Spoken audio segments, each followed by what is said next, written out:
You sent it to me. Looks like you just did.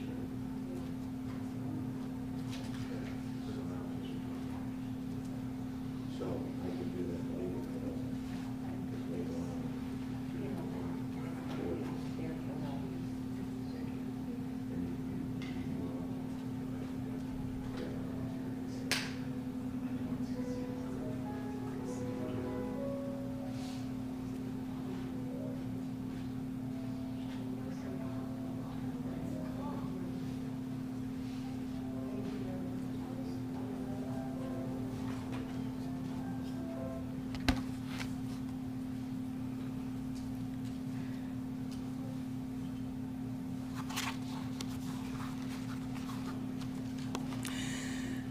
Good afternoon, and welcome to this chapel as we gather together to celebrate the life of a woman I have always known as Grandma Jean. Some of you have heard this story before, so forgive me. Some of you may not have heard this story. And that is some explanation as to why I'm here with you. I'd probably be here anyway, but why I'm here with you today in this capacity. It's quite a lovely story, I think. I am Colin's mum. As you can see, he got his height from me. 8 years ago, at Dylan's 4th birthday party, we held the party in the parish hall of the church where I was serving as parish priest. Partway through the party, Colin came up to me and he said, "Mum, Grandma Jean wants to talk to you."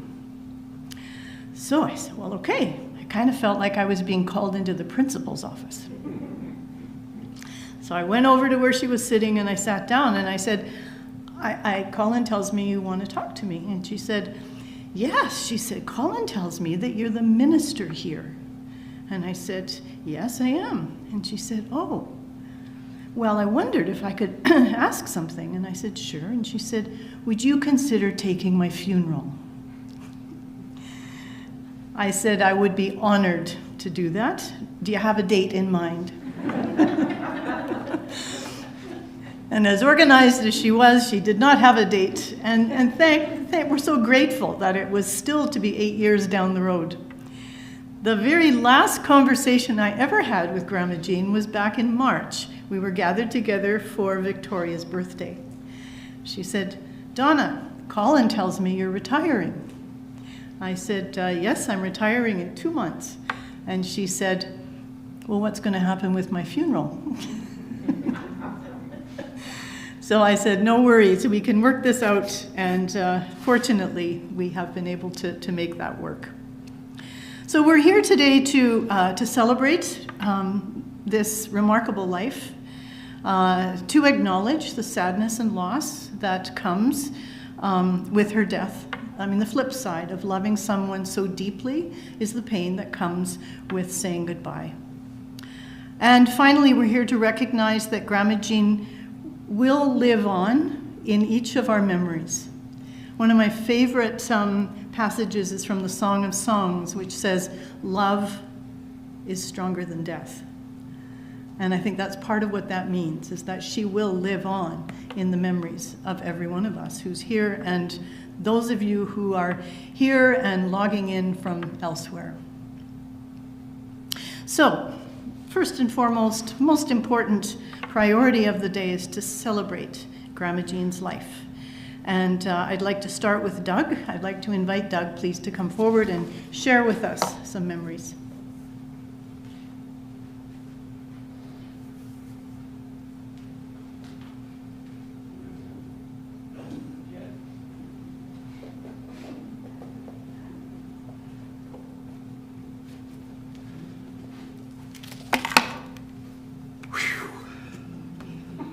That's the best part. You get to be a speaker. First off, obviously, my mother was a planner, and she picked a wonderful person to officiate, authorize this closing of celebration of her life. So I'm very excited that Donna, and I understand your last name is Joy. So let's understand there's a lot of joy in what Donna is doing for us and doing for my mother, and we're excited about it. So I'm not doing this alone. I had to do this in a virtual fashion. I hope you can see these individuals, because part of the reason that I guess I need to back up. My mother had the 3 sons, of course. She had 2 marriages, and after her husband Jim had passed, it was in 1996, she did a lot of planning to things for the funeral service that we're doing here today. She paid for this. We have a receipt from 1996. She did her Brookside Cemetery burial back in 96, 97. We've got the receipts. So she did all sorts of, she had comments for her obituary. We hid those and made it look like we were talking. But a lot of that was her talking in that obituary. So she was preparing herself to celebrate the end. And Donna obviously told you some of the facts that she gave to her. So you would say, obviously, that all the planning she did on her own with Donna, there was nothing else to do. Right, Janice? Right, Candace? Colin? The Winnipeg crew? That is not even close. The things that had to be done at the Bolton, Henry's favorite spot, hidden notes under her bed, keys that were hidden that took them a week to understand, and how to open the strong box. Okay, so there was lots of things that needed to be done to get to this point. Candace, who's so easy to get into all these things, she did all the slideshow, all the music that you're going to hear later that was appropriate for my mother, grandmother, great-grandmother, etc. So, where do we start? This is the Scottish attire that the people back 8 years ago, April 1st, we had a Scottish celebration in Winnipeg here. I know some of you were there. This young man, Brian, my brother, he got up there and he was talking away and telling the stories, making everybody happy. But he started off by saying something like, well, he said, well, we suffered through a lot of tough times. And everybody started laughing. I'm like, what are you talking about? This is a celebration. And then, and as you can tell, this gentleman here, who's me, was laughing away at him. So we wanted to honor the Scottish celebration. Brian is here, and he's still going to be with us. But we will continue to have him involved somewhere through my discussions. And keep in mind that my mother, her mother was Cecilia Ogston, Scottish heritage, and that was very important because her plot will be with her mother. And that's tomorrow. So where can we sort of start over the 98 years? And we have 3 sons that she obviously enjoyed and instructed us in a lot of different ways. And one of the most important areas, and I was with Jeremy and Dan and Molly yesterday at the park, Marcia, and we went to Assiniboine Park, one of her favorite spots, but I kept telling them about 402 Strathmillan.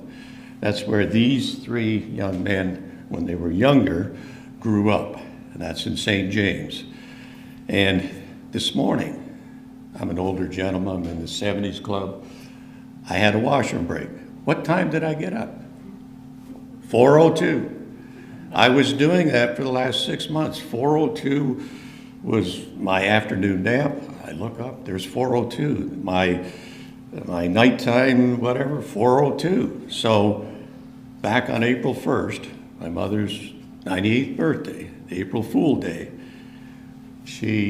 we decided that we should do a video. And Marcia did a video for 5 minutes. And I was dressed in these outfits like this. And I talked about 402 Strathmillan. I talked about the fact that at one point,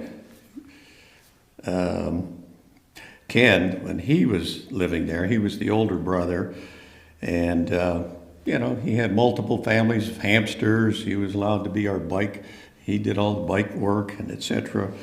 And Brian, the youngest brother, his role seemed to be, and Janice told me yesterday, when he liked to punch people, he liked to poke people. And he got me in trouble a lot of times because I had to defend him. And if I didn't, my mother would defend and knock me out. But anyways, that's why these gentlemen are here, because they had a role with this. But let's also remember what I was doing at 402 Strathmillan. It meant so much to me, and how she influenced me at 402. Well, it had to do with, I love to collect things. And she had me going into the Red Rose tea albums, the little wee cards, and they were birds, which I love, and dinosaurs and animals. Then I went into stamp collections. I got books that I could show you. And I went into coins. That might have been a mistake. So when we're talking in the video of her 98th birthday, I dressed up like this, showed her everything, and I started talking about the coins. And she saw some coins that I still had. She said, "What are you doing? Those are for Rob and his family. Why do you still have them?" Rob and his family from Golden, when they come to see us, they have to come in airplanes, and you can't take everything, right, guys? You know what it's like. You can't carry it all. So that 5-minute video was forgotten, right? Yep. All she talked about is what I didn't do. So she was very good at strongly suggesting what you should be doing. And that was on her 98th birthday, not way back when. So let's move on to some of Ken's more famous involvements with his mother. Well, maybe these two gentlemen here, and Rose and other people that I guess are listening to us, will understand that when he came to Wetaskiwin, they put her to work. And there are pictures, which we may or may not see later, I'm not sure. That's a Candace deal. That she had wheelbarrows. She had shovels, and she had rakes, and she was working like a dog. And they have all these pictures of her. But they made sure it was fun. I'm getting kind of hot in here, so the next thing I have to do is in honor of both my brothers and our involvement with our mother. I think you're getting the point here pretty soon. Does that look like a Winnipeg Blue Bomber? Okay. Okay. I believe this Winnipeg Jet monkey, I believe it came from Rob and the Golden Crew, I'm not sure, but it's obviously this. Rose informed me certainly that Ken spent a lot of time over the years talking to her about the Blue Bombers. And Brian did, for certainly he was here. And I certainly did too. So we're proud of the fact that we talked about the Bombers to the point where she passed on August 8th. She spoke to me August 6th, was a Friday. And one of the biggest conversations was about Blue Bombers. So that will never change. And they wouldn't let us have any alcohol in this chapel, so that's my Winnipeg Blue Bomber cup. It gets a lot of use. So going back to Ken with my mother, they did a lot of antics. And if I couldn't even bring all the monkeys and other stuff that he's given her, elks and camels, you name it. And Rose's one story she wanted to say, Ken had made a big walking stick. These are walking sticks that are made and given to us and others, and she had to bring one to Winnipeg on an airplane. It was too big, the head and everything had to go into the whatever WestJet people or whoever it was at the time. And when she got off, they had quite a conversation, because how do you take these big things? And anyway, she ended up getting it to my mother, and it was well appreciated. And I should mention, Rose spent a lot of time with calendars of family activities, and my mother enjoyed those immensely. She also did some funny t-shirts. I hope Henry can hear me, because there was some with Henry and her on those T-shirts. And she did a very excellent job. So I'm jumping around, but I want to look back. She spoke a lot. She spoke a lot about her brother Chuck, and he passed a while back, obviously. But when he was around in the '60s, he helped her immensely under some emotional times, things that had happened with my father and that. And he was great. He always had a smile. You will see him in one of the pictures later on. And he just did a lot for her during his time. And Patty Gibbs, out in the west area of Alberta, she continued to do that job by calling on birthdays to my mother. And I would always hear about it. Marcia can verify it. That there was a lot of good stuff talked about. She appreciated it very much. I can switch over to the East Coast with cousin Kathy Way. She did the same thing. She would call her, and there was a lot of conversation going on. And I would hear about it later on, but it was all very good, very much appreciated.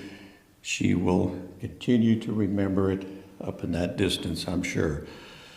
Okay, just jumping around a little bit here again. She would want me to say how much she appreciated her two husbands. There was a time when things were good with my father, and certainly when she was with Jim, who passed in '96, that's when she started planning her moving on. So anyways, she was obviously happy at the right times in those relationships. Okay, favorite things in the obituary. What we said was really what she said. She enjoyed animals. She enjoyed her family get-togethers. And there's some of the young people are here. And we will talk about that shortly. She enjoyed giving cards and gifts and out to people, and she enjoyed the return that she got. One of the ones that stands out as a family gathering was in the early '90s. And young Dan over here should remember this, and young Rob, who's over in Golden, should remember that these two guys were, everybody else was playing board games in the little place we were staying, but these two guys at their age were throwing stuff at the fan, and I don't know, it was popcorn, it was bubble gums, it was everything. And she remembered that right to the end, said those two are going to be friends for life, not just cousins and whatever they were. And did you just finish a visit with Rob and the Golden Crew with your family in Tofino? Yes, he did. They spent a week or so together. She loved that. That was so important to her. I'll jump to relationships with the Victoria crew. Young Diana, who was the oldest granddaughter. Granddaughter. And then Molly was the oldest great-granddaughter. I think Janice was telling me that this week. So, being that she really just had these three guys most of her life, and then Jeremy was the oldest grandson and all this, she was appreciative of having these ladies involved in her family as the years went by. And she would send things to the Dianas and Mollys and birthday greetings like she did, probably sometimes 10 of them a month. But anyways, when she got things back from those two ladies and their families, she just appreciated the creativity.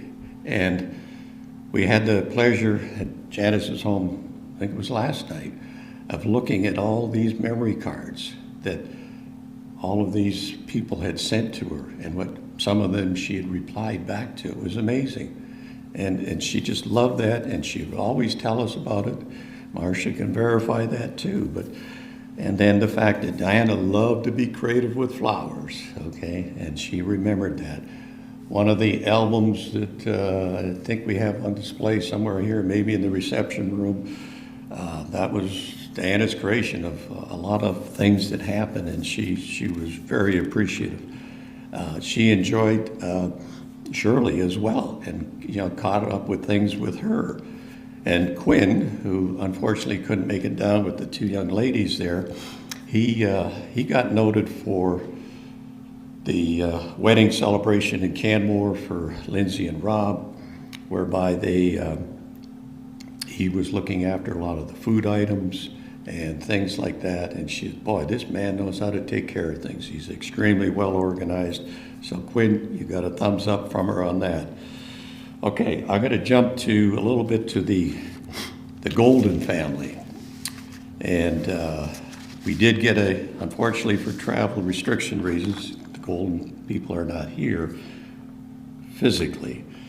This is a direct comment they gave me. We will be watching, hopefully, and supporting you from a distance today.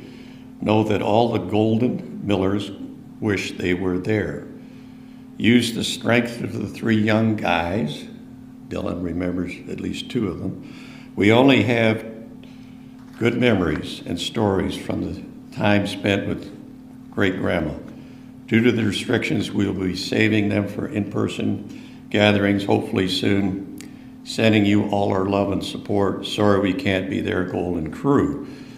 So from my perspective, when she did go to the wedding for Lindsay and Rob 2011, she saw some of Lindsay's creations that she was doing back then and what she's expanded to, and it was amazing. Loved it. Did she like those two young men, Casey and Liam, and the things that they could do from 4 years old? They were rock climbing, they were biking, they did all sorts of skiing, they were just outdoor guys. She just found that to be amazing and loved all the videos that Rob and Lindsay would send her and pictures. And of course, 6 years later, there's this young fellow named Cedar. Very interesting name and very interesting individual. He is 6 years younger than his two older brothers, but he wants to catch up right away. So he's already doing downhill skiing and rock climbing and all those good things. And my mother's always would comment, he looks like his dad. Cedar, that's just like Rob. So he's loved all the things that they did and enjoyed. And so we'll move on. Let's talk about young lady Marcia over here, who's known my mother, I guess, 25 years, give or take. And through the years, there was a lot of great communications. And Marcia would love me to say this directly, that, when we came to Winnipeg, and at the right time, we got to meet with Henry. But there was card games, there was meals. But the problem we had, she wanted to stay up till midnight. And we had to go to bed by 10 o'clock. So there was a 2-hour absence there. And she never, stubborn as she was, she kept staying with that. I'm staying up. And we couldn't keep up with her. And I think maybe the Winnipeggers had that issue. I don't know, but we couldn't do it. So what happened over the last years? Because, travel restrictions, so we increased the texting. She had an iPad at her age, probably 4 or 5 years, I believe we got for her. And it was amazing what she could do with emojis. And I don't know where she got all hers, but she challenged young Marcia that she had to come up with better emojis than what she was receiving. So it was really a challenge, and I loved to receive it. It's one of the things I'm going to miss the most. And then the phone calls. We did phone calls with her, but the issue there, I'm still one of her sons, and she never forgot how to tell me to do things the right way. I'm not suggesting that she was nagging me, but she could be stubborn, and I had to listen. So we would use a speakerphone so that Marcia could be involved, and I could step away when I was getting into trouble. So anyways, she never forgot things. Her memory was fantastic, and so that was terrific. I don't know if you're getting tired of what I'm telling you, but I'm going to talk about the Bolton. Henry, I hope you can hear me again. But before she got there, she kept resisting to leave Henderson apartment. She fought like heck to leave that. She had some friends, but things were changing there. It was, the apartment complex was getting a little bit out of hand. And the thing that really convinced her to leave was the mice. The mice started getting into her apartment, and we gave her a little mouse as a little trinket for her house. But she finally accepted to go to the Bolton, I believe it was 2016, and the fall. In a couple of months she was bored. She was unhappy. She complained. I'm sure the Winnipeggers know this. But there's a young man named Henry Dewick that she got to meet, and they became the best of friends. They became soulmates. They both needed each other for companionship and things to do, from card games to TV watching. I mean, my mother was the curling and figure skating, Blue Bombers, etc., but they did other things that were extremely helpful, I think, to both of them, and very well respected. She gave a comment that he was the sweetest man she had ever met. Colin, not you, not these guys. Henry was the sweetest man that she had ever met. So, and then the restrictions came and things went downhill, and that's when she kept chasing Donna to get this thing done. So we can't change that. I'm going to, this part of what I want to do is talk about the Winnipeg crew, because there's young Jessica, we haven't mentioned her name. She's actually applying to work at the Bolton, but we'll see if that works out or not. But she was always there to walk down to, I think it was a 15-minute walk, get involved with things for my mother. And recently we got her into a contract so that she could make her bed. That was the only thing my mother would allow Jessica to do in that house. No matter how old she was, whatever her back issues that she moaned about, nope, I'm gonna do it. So Jessica could do as much as she could, and she did a good job. Jessica played Words with Friends with her. The night, if I'm right, it was the night she didn't wake up the next morning, Jessica had been playing Words with Friends with her. I don't know who was winning, but that's what it was. And then Jessica has a lot of games in the basement that she would be playing over when my mother could still get down there, and they would play a lot of games together. So she was very much appreciative of all your good work. I'm not going to mention Dylan and his game because his dad's going to do that in a moment. Now Janice, let's call her the commander-in-chief, because when it came to birthday meals, genie cakes, pictures that we would get back, the beautiful pictures, my mother's face with the cake in front of her and the Victorias and the Dylans and whoever else was around, she always took care of those things with Candace's help. Driving her to appointments, not an easy thing to do, right? In today's world, it's difficult, but she did that. Take her to her favorite stores, dollar stores. She kept doing that. And then, because she did pass on August 8th, the Bolton had to be cleaned up. That was easy, right? Easy job. And you should see the things that, mostly I think it was Janice, maybe a little Candace, I'm not sure, but all the little trinkets, memories, jewelry, etc., that my mother had collected everywhere in that little Bolton apartment. She had them put into little baggies and different things for family members to get involved with. So certainly well respected. And of course I mentioned about the hidden treasures under the mattress, in her drawer with her panties, there was money hidden. I don't know why she did it that way, but she did things differently. I'll just casually mention about Candace and family, but Dylan, she loved playing games with them. And Victoria, the jewelry and the dolls, she loved watching those, and I saw lots of pictures of it. So that's made me very happy how they looked after her when we weren't there. Two brothers weren't there. I wasn't there a lot. I lived in the U.S., etc., etc. So Winnipeg crew, you did a wonderful job. I'm going to come back with just a closing comment later. And you've seen the most you're going to see of me for a little while. We're going to pass it on to Colin, and then Jeremy, and Janice, and do I get to sit down? You can sit down for a minute. Oh, I got to put this on.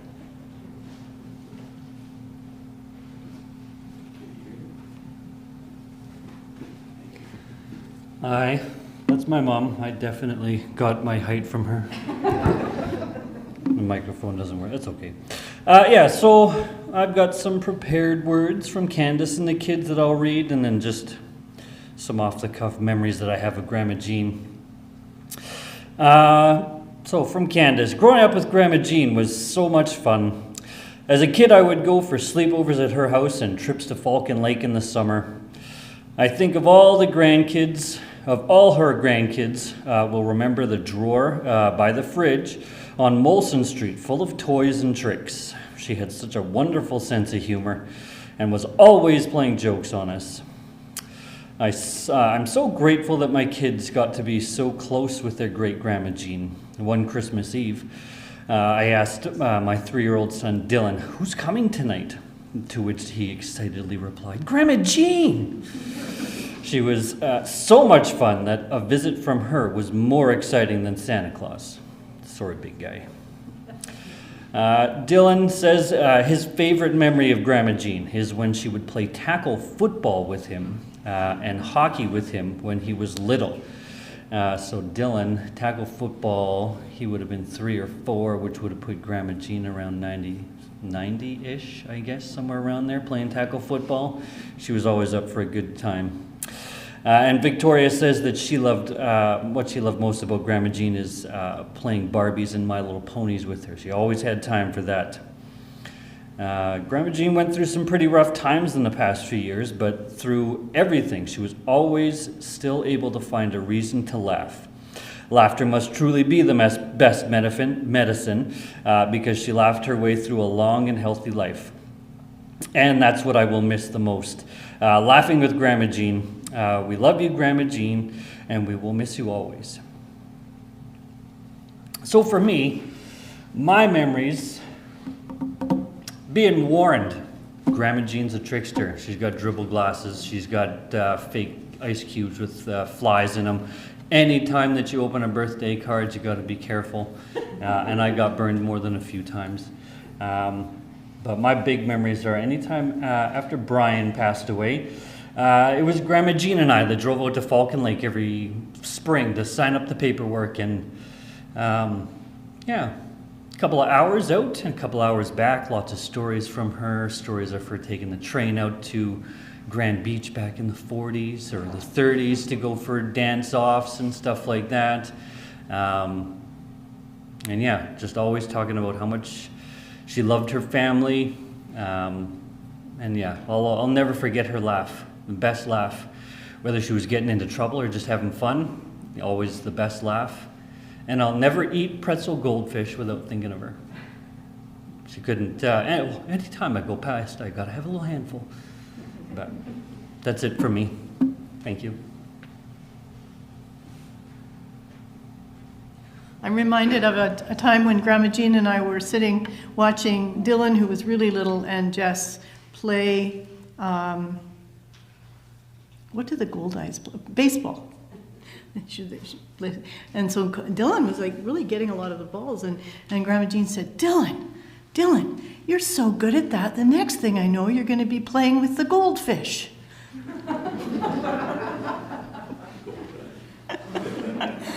Janice, I think you're on next.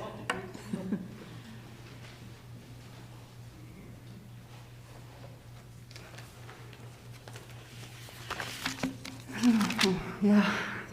Whew, this is the best part. I just have a couple of things to read to you right now. My daughter Jessica, as Doug mentioned, enjoyed playing Words with Friends with Grandma on a daily basis, actually, quite often late into the night. And Jean often mentioned that she would hear her iPad ping from the other room, and she knew it was Jessica playing a word. Jessica has missed that connection over the last month and a bit.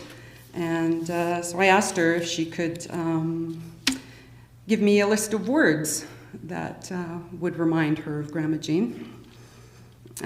Just so you know, Jean, they're all played on triple or double word lines.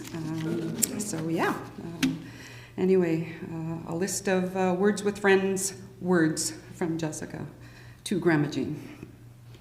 Walks, games, fun, candy, curling, football, winners, bombers, go, yeah, texts.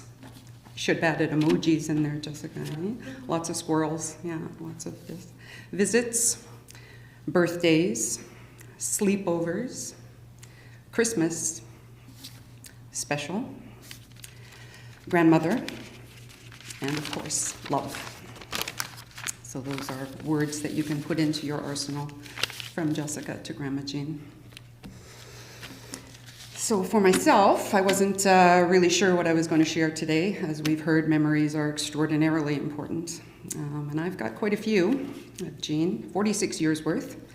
Until Auntie Brenda came into the room, I was second for knowing her. So that puts me third. I get the bronze again. It happens all the time.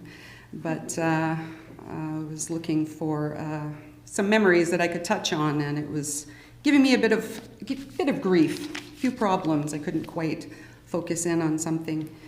And about a week ago, I was going through a few items, and I came across this little gem in some of Grandma's things, and you can just barely make out the word autographs on the front of it.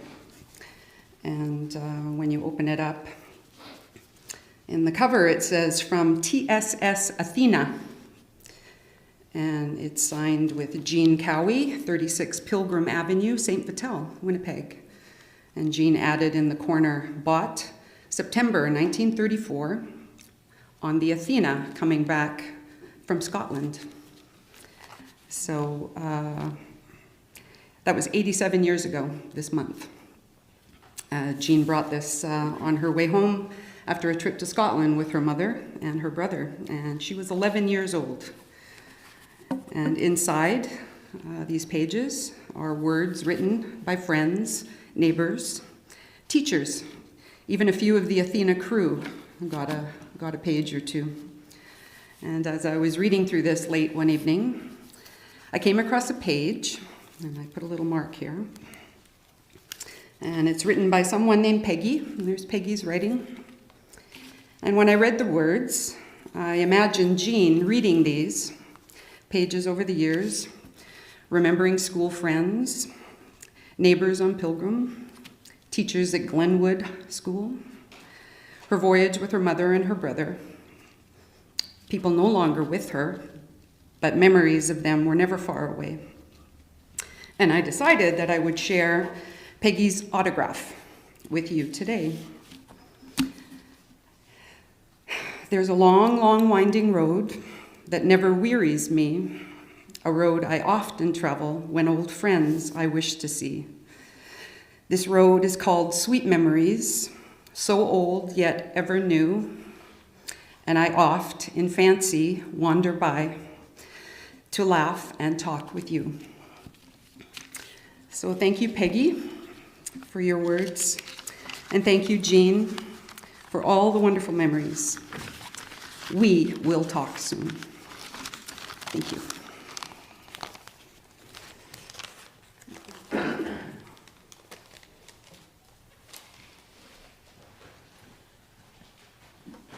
And now I'd like to call on Ken's oldest son, Jeremy.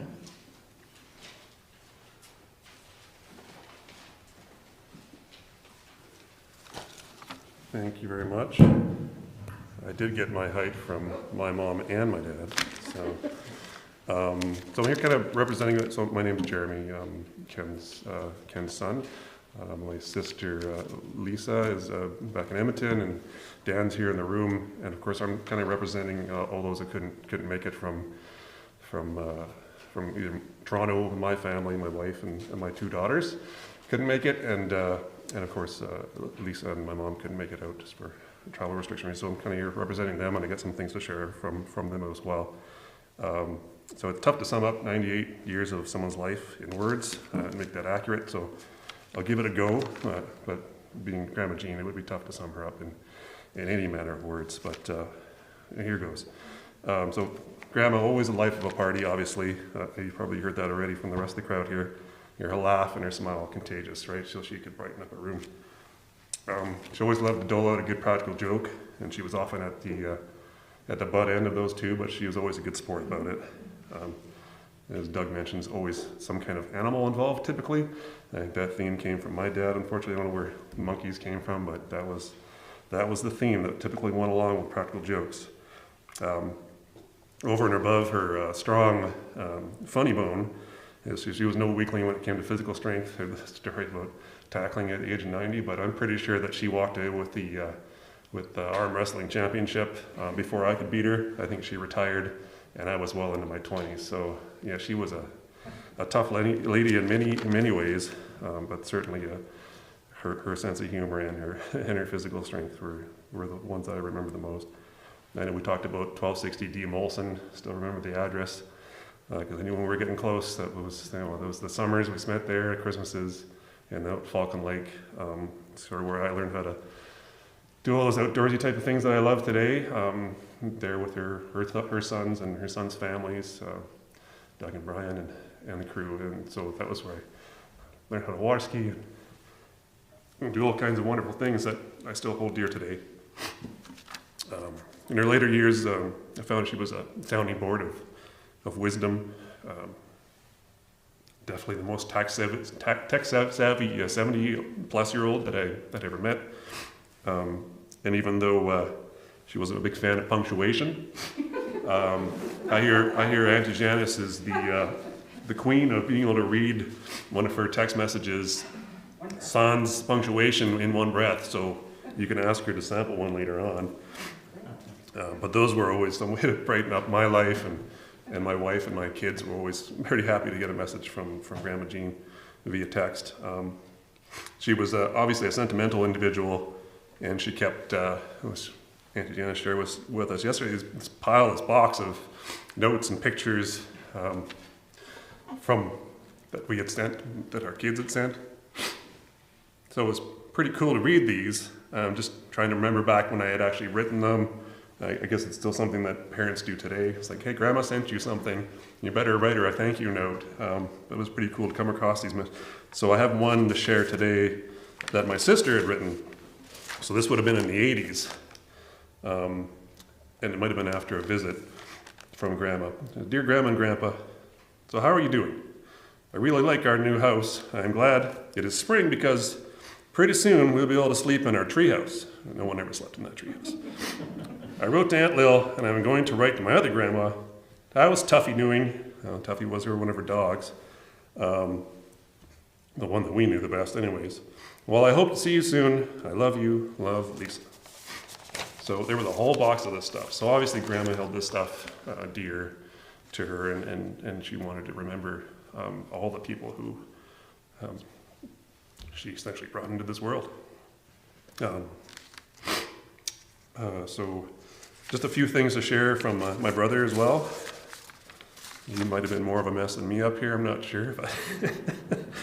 Some of them already been mentioned, but yeah, the birthday cards with the treat money, always a favorite. Typically some of them were likely to contain some confetti that you weren't too sure it was going to be in there, so it was a mess of something everywhere. Gin raisins, she had all kinds of medicinal things that she enjoyed. Your cold red wine. Gin raisins were actually just raisins soaked in gin in a little bottle. So she left one of these bottles at our house in Wetaskiwin one time. And I know Rob and Dan and I were often challenging each other to try one. I'm pretty sure we might have all had one. They were awful. But that was her medicine, right? She had all kinds of really cool ideas around how to keep herself healthy, and apparently they worked. So gin raisins, everybody. Her shortbread cookies, which we all have the recipe for. We had a shortbread cookie off the other day, which was kind of cool. I think hers are still the best. Janice, yours are second, close. Yeah, the marshmallows in the ceiling fans, that was what was being thrown into the ceiling fans, was marshmallows. Grandma always loved that stuff. Monkeys, the text messages again.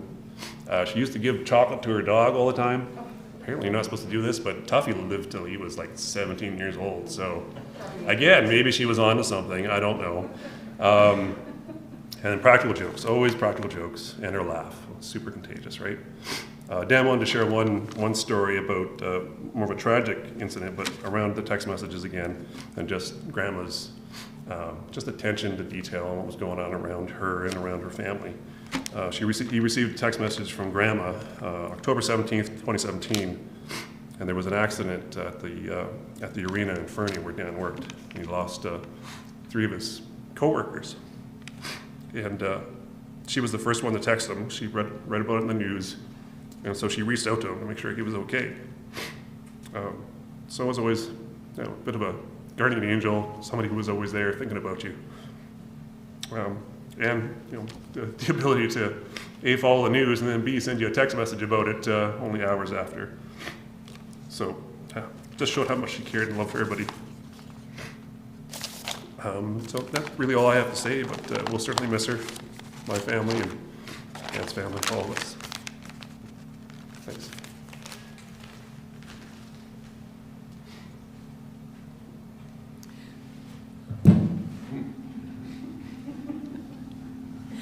And now I'll invite Doug to come and close this part of the celebration.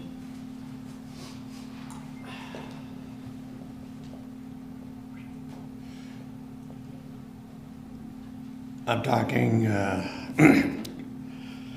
directly to my mother. When I was a young boy, for some reason, I got involved with Teddy Bear Picnic. And this is something I'm pretty sure I got from her. And I don't know if you can hear it. I'm pretty sure she can hear it. So, Mom, I know you wanted to hear it more, but I love you. Love all the things you did for us. And all the family members and friends. So, Teddy Bear Picnic, that's all the sadness I want to talk about, because you had a great life, and we're going to remember that. And I'm giving it back to the officiator and the minister. You're in charge. Okay.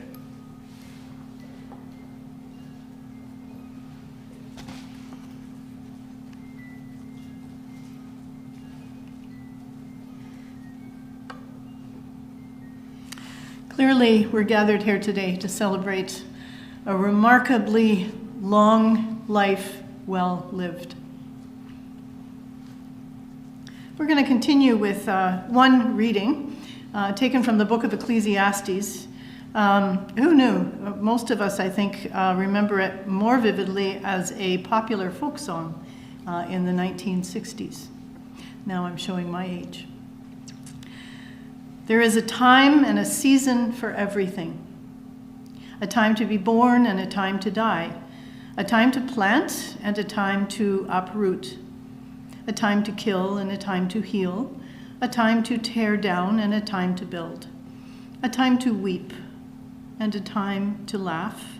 A time to mourn and a time to dance. A time to scatter stones and a time to gather them. A time to embrace and a time to refrain from embracing.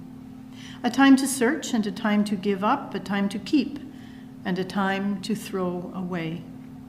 A time to tear and a time to mend, a time to be silent and a time to speak. A time to love and a time to hate, a time for war and a time for peace. I know that there is nothing better for people than to be happy and do good while they live, that each of them may eat and drink and find satisfaction in all their toil. This, indeed, is the gift of life.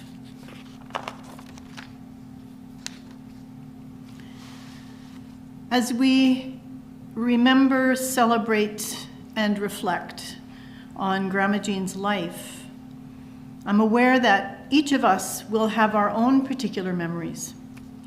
And as I mentioned, her life will continue to be remembered going forward over the days and the weeks and the months and the years and the decades to come.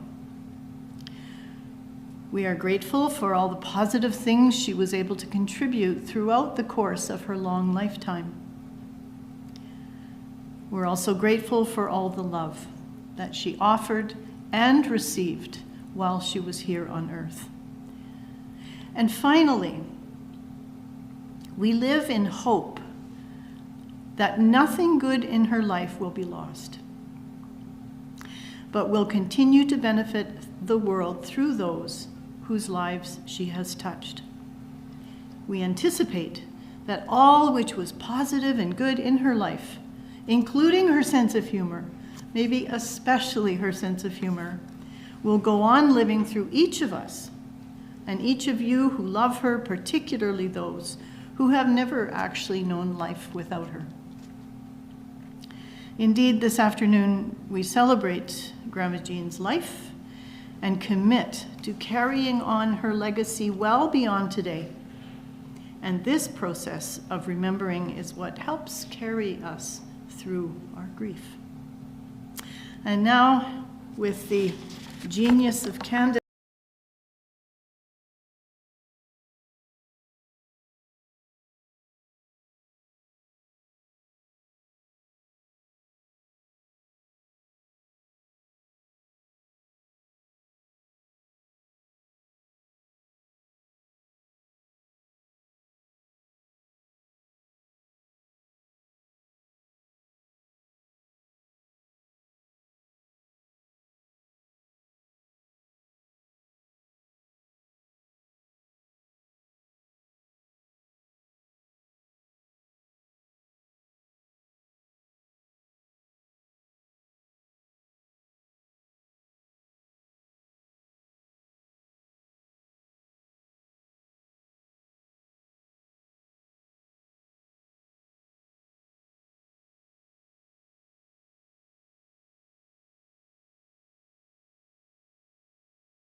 not for me, but courage take, and love one another for my sake. Now let us go forth in peace.